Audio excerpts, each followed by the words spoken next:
Sabi naman sad kaparaygo na ni akong papi, oy. Tinuod naman gining papi nako, guys. Oy, paraygon ka ini, guys. Oy. Grabe ni kalablab ni Mama Lisa, guys. Magsayaw taon niya, anak. Ha? Magsayaw taon niya, ha? Nya maligo sad ta, anak. Wa may kaligo ang akong anak. Opo, way kaligo akong anak bibi ko, way kaligo. Opo. Digoon ako akong anak unya para muhumot ang bibi ko.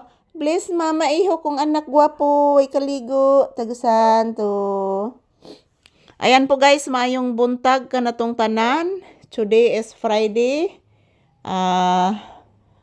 March 20, 2026 ang ating date ngayon. So this is Papi's update for today's video guys. Ayan po, tumatahol po yung kapatid ni Papi. Sino kayang nakita nito? So, nagsasaing pa ako ng kanin, guys. So, maayong buntag ka na tong tanan. Kumusta pong inyong kabuntagon, guys? So, yung aftershock dito, guys, palagi pong nagparamdam mga palangga. Pero hindi naman po kalakasan, guys, yung aftershock dito.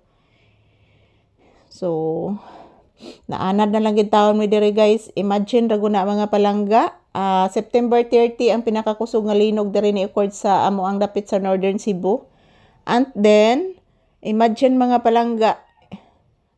Marso na po ngayon. So pala ang yung aftershock guys nandyan pa rin.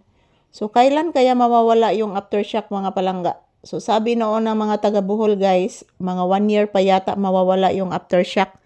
So 1 year pa ni among kakuyaw diri guys sa Northern Cebu tungod sa kakusog sa linog. So nandito pa din ang aftershock, nagparamdam palagi.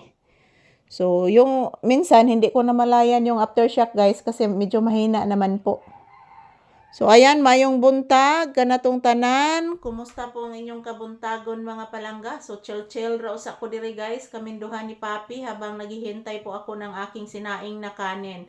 So maayong buntag ka na tong tanan. Kumusta po ang inyong kabuntagon guys? Happy blissful Friday.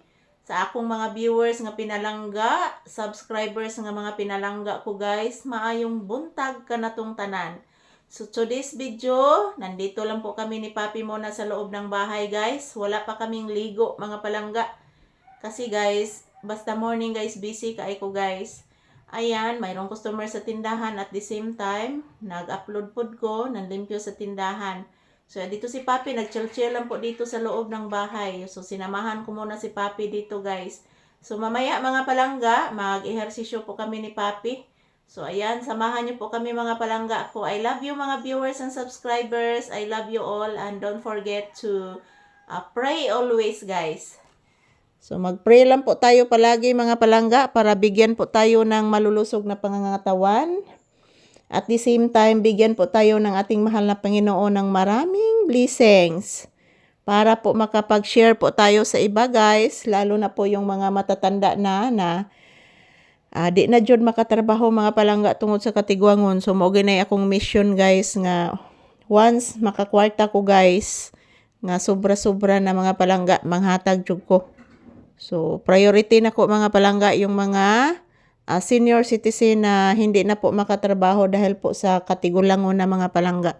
So, what if guys, kita say matigulang o makaabot pa atong edad sa katigulangon? Di ba anak Papi? Bless mama iho kong anak. Tagasanto. Ayan po, ito po si Papi guys. Nakikinig lang po ito palagi sa aking sinasabi. Nagmamatyag po ito sa akin. Nagmamasid po ito sa akin. So, ayan po mga palangga. Thank you for watching everyone. Happy Friday ka na tong tanan. And, ayan po, ugaliing magpasalamat po tayo sa ating mahal na Panginoon guys. I love you all.